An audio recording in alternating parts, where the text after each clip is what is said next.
Good morning, everyone. My name is Michelle. I hope you're doing well, and welcome to episode 21 of Crime Story Sunday. This is an old one. This is from the 19th century, and these 19th century cases are some of my favourites. Some really gruesome murders. People got away with a lot in those days, and this case, without question, is one of the cases that really got me into looking at the old historical murder cases that, we've got documented, and we've got quite a lot of information about this one. And this is the story of Lizzie Borden, who got away with murder. Let's get into it. Lizzie Andrew Borden was born on July 19th, 1860, in Fall River, Massachusetts. She was the youngest of two girls, and her sister Emma was 9 years older than her, and became like a second mother to Lizzie when their mother died. The mother Sarah died when Lizzie was only 3 years old. So both Emma and Lizzie were brought up by their father Andrew until he married his second wife, who we'll get into shortly. So Lizzie's father, Andrew Jackson Borden, grew up in very modest surroundings, despite being the descendant of some wealthy and influential local residents. So although his upbringing was modest, his perseverance and his hard work really paid off. He eventually prospered to be quite a rich man, and his dealings were pretty varied. He dealt in manufacture, in furniture sales, and he also became a successful property developer.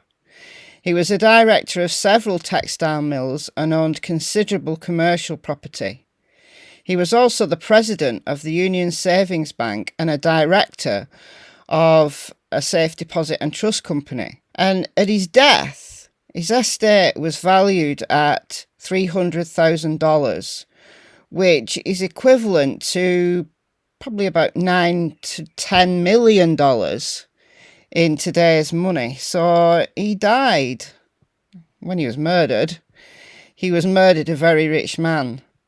But despite his wealth, Andrew was frugal to the point of being really tight. He was a tightwad, as we say in my area. So, for instance, despite Andrew being a property developer and having a number of properties on his books, the Borden home lacked basic amenities that they really could have afforded. There was no indoor plumbing. This was, becoming a common convenience for the more wealthy people at the time. But Andrew just wouldn't engage in updating the property, updating his home. He was not interested. Their house was very run down. And the most fashionable neighbourhood in Fall River was the Hill, where the wealthiest lived. They could have afforded to live there, and Lizzie was really envious of people who lived on the hill, and she knew her father could have afforded at least to have updated the amenities in their own home, but Andrew wasn't having any of it.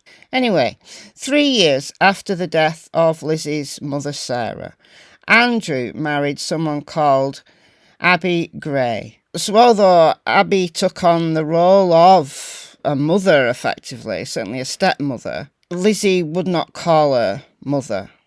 She called her Mrs. Borden. As she grew up, she believed that Abby had just married her father for his wealth, and she was concerned about that. The Bordens did have one luxury, and that was Bridget Sullivan, who they called Maggie, who was the 25-year-old live-in maid. She later testified that Lizzie and usually Emma rarely ate meals with their parents. Lizzie and Emma were one unit, and Andrew and Abby were another unit. That's kind of how the four people in this household kind of rubbed along together without too many open arguments. Although there were arguments, and Lizzie, as she grew up, she wasn't happy. She wasn't happy with her home life. But despite this, she reached adulthood and she continued to live in the parental home. But we get to May 1892, and in a fit of rage, Andrew killed a number of pigeons in his barn, believing that they were attracting local children to hunt them. And these were Lizzie's pigeons. She'd recently built a roost for them to nest in. And she was really upset over the fact that her father had killed these pigeons that she considered hers. Now, just how true that story is somewhat disputed, but I think it's fair to say that in the summer of 1892, things were coming to a head in the Borden household. There was a family argument in July of that year, which prompted both of the sisters to take extended vacations with family in New Bedford. They both returned to Fall River just a week before the murders. Lizzie and Emma were upset, although Andrew was really frugal with his own home, and they were living without the modern conveniences that everyone else around them had. Andrew had started gifting real estate to various branches of Abby's family. So it really brought it home to Lizzie that her dad was giving his wealth away to Abby's family, and it reinforced this idea that Abby had only married him for his money. Tension was running really high. Now, the night before the murders, John Morse, who was their sister's maternal uncle, so their mother, Sarah's brother, he visited, and he decided to stay with the Bordens for a few days to discuss business matters and things with Andrew. Some writers have speculated whether it's their conversation, particularly about property transfers, which may have been the final straw in an already tense situation. So ultimately, I think what we're boiling down to here is disagreements over money. So in the days up to the murders, the entire household had been violently ill. A family friend later speculated that it was mutton left on the stove to use in meals over several days that was the cause. But Abby had feared poisoning. Andrew hadn't been a popular man. He wasn't popular with his daughters, but he also, he was a businessman, and he wasn't a particularly friendly guy, so maybe Abby thought that the poison had got into the household in some other way. Perhaps they weren't suspecting Lizzie or Emma of doing this, or the maid, Bridget. I don't think that was the suspicion. It was that maybe someone was trying to get at Andrew. Now, maybe someone was trying to get at Andrew, but perhaps it was someone a little closer to home. So, this is what happened. John Morse, the maternal uncle of Lizzie, arrived in the evening of August the 3rd, after breakfast the following morning, so the morning of August the 4th, the day of the murders. Andrew, Abby, Lizzie, and Bridget, known as Maggie, were all present. Emma was away for the night. She was staying with a friend, so she wasn't there in that early morning of the 4th of August. Andrew and John Morse went to the sitting room where they chatted for nearly an hour. He left early after breakfast, about 10 to 9, to buy a pair of oxen and visit his niece in another area of Fall River. He was planning to return to the Borden's home for lunch at noon, so he was just away for a few hours in the morning. Andrew left for his morning walk, which he did every day, his morning constitutional, shortly after 9 a.m. During that morning, Abby went upstairs between 9 and 10 to make the beds, just to, have a tidy around, and she was up there when the murderer struck.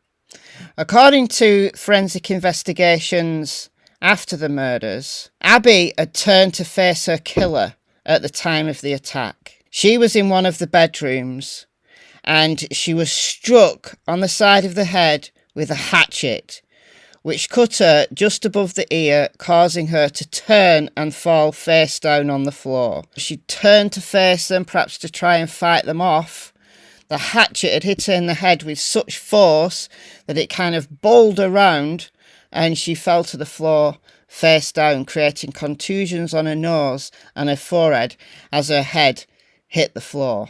Her killer then struck her multiple times, delivering about 17 more direct hits to the back of her head, killing her. So just caved her skull in, basically. But this went undetected at first, and Andrew returned about 10:30 after his walk, and his key failed to open the door. It was almost like it had been locked from the inside, which was strange. So he knocked for attention, and the maid Maggie went to unlock the door, and she found it jammed, which was strange. But this was an old house that was suffering from lack of repair, so Maggie just, she got the door open eventually, cursing under her breath. It was strange that this door had been jammed, just like someone in the house didn't want anyone to enter unexpectedly. And she would later testify at Lizzie's trial that she heard Lizzie laughing immediately after this. Although she didn't see Lizzie, she just thought it was strange. And she said she thought the laughter was coming from upstairs. So we've got Lizzie somewhere in the house, according to Maggie, laughing strangely. Abby lying dead, as yet undiscovered, and Andrew struggling to get in the house, but eventually got in, and he went to take a seat in the sitting room. Lizzie, however, later, on investigation, denied ever being upstairs at this time, and said that her father had asked her where Abby was, and that she'd replied that she believed that Abby had gone out to visit a friend. So she said she wasn't upstairs and she didn't even know that Abby was in the house. She admitted that she saw her father. She helped him into his slippers before he lay down on the sofa for a nap, which was odd because on his discovery after his murder, he wasn't wearing slippers. He was still wearing his outdoor boots. Another oddity. Lizzie said to Maggie that she could take the day off and perhaps she'd like to go and visit a department store that had got a sale on. And Maggie said, well, no, I'm not feeling great. I'm not feeling too well. I'll go and have a lie down. If you don't need my services, I'll go and have a lie down, chill out in my room. And that's Maggie gone. So we've now just got Lizzie and Andrew. So Maggie went up to her room, which was on the 3rd floor. And she was just resting, chilling out. And then about 11:10 a.m, she heard Lizzie frantically calling from downstairs, Maggie, Maggie, come quick, Father's dead. Somebody's come in and killed him. So Maggie rushed downstairs and Andrew was slumped on a couch in the downstairs sitting room. And he'd been struck 10 or 11 times with a hatchet-like weapon. One of his eyes had been split cleanly in two, suggesting that he'd been asleep when he was attacked. So he'd just been attacked full frontal in the face, no defensive wounds at all, and he was asleep. He dozed off. So had a murderer come in, Andrew wasn't a popular man, had a murderer come in and smacked him in the head several times with a hatchet, and then run away as quick as they came in. So the family's physician, someone called Dr. Bowen, was called. And he arrived there and declared Andrew dead. Where was Abby? A search was done of the house, and there Abby was revealed dead, going cold. She'd perhaps been dead an hour or more, whereas Andrew was literally warm. And Dr. Bowen estimated his death, and detectives concurred, his death had occurred at approximately 11 a.m, so only 10 minutes before he was discovered. So a police investigation was underway, and Lizzie's initial answers to police officers' questions were strange and contradictory. So we've already seen that she said she helped Andrew on with his slippers, but at the time of his murder, he was wearing his outdoor boots. So that's just one of a few contradictory statements which confused the police. And was she doing this on purpose to confuse the police, or was she just confused and dazed and traumatized? And that was an open question, I guess, for the police officers to ponder. Initially, she reported hearing a groan or a scraping noise or a distress call before entering the house. And she was very vague on where she'd actually been, where she was. Because she said after helping Andrew on with his slippers, she'd gone out to the barn. So it must have been at this time that a murderous individual who didn't like her father had rushed in and murdered him. But why was Abby murdered? And why had Abby been murdered like for an hour beforehand? Who'd done that? But she said she didn't think Abby was even in the house. She thought Abby had gone to visit a sick friend. Very odd. Very odd. The news quickly spread that the Borden seniors had been murdered. So neighbours started to come in, and they thought that Lizzie was too calm and too poised, perhaps deliberately being deceptive and vague about her answers. And the police believed this as well. But although they questioned everyone concerned, this initial investigation was later criticised because they only did a cursory glance around. They searched Lizzie's room, they searched Maggie's room because she was also in the house. So she initially was a suspect. She was quickly ruled out, but she was initially a suspect. But it was only a cursory glance around the rooms. In the basement, however, the police found 2 hatchets, 2 axes, and a hatchet head with a broken handle. Now, the hatchet head was suspected of being the murder weapon, as a break in the handle appeared fresh, and it appeared that the hatchet had been kind of buried in ash to make it look old and unused.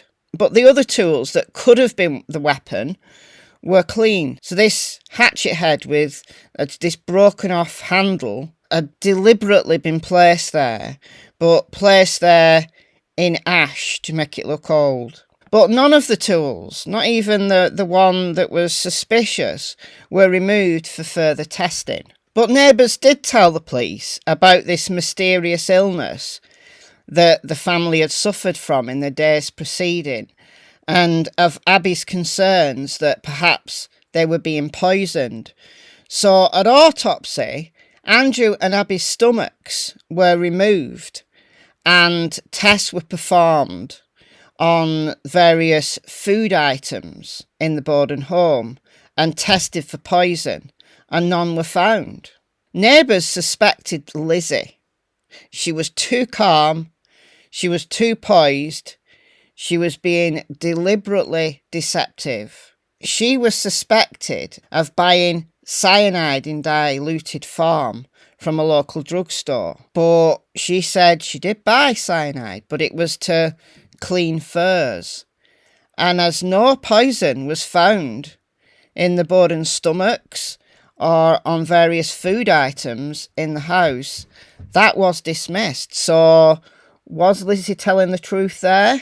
Maybe it was just a regular stomach bug that the Bordens had been suffering from, and that was that. But it did serve to confuse matters somewhat when this got to trial. You know, a defence said, look, she was accused of poisoning her family, but yet no poison was found.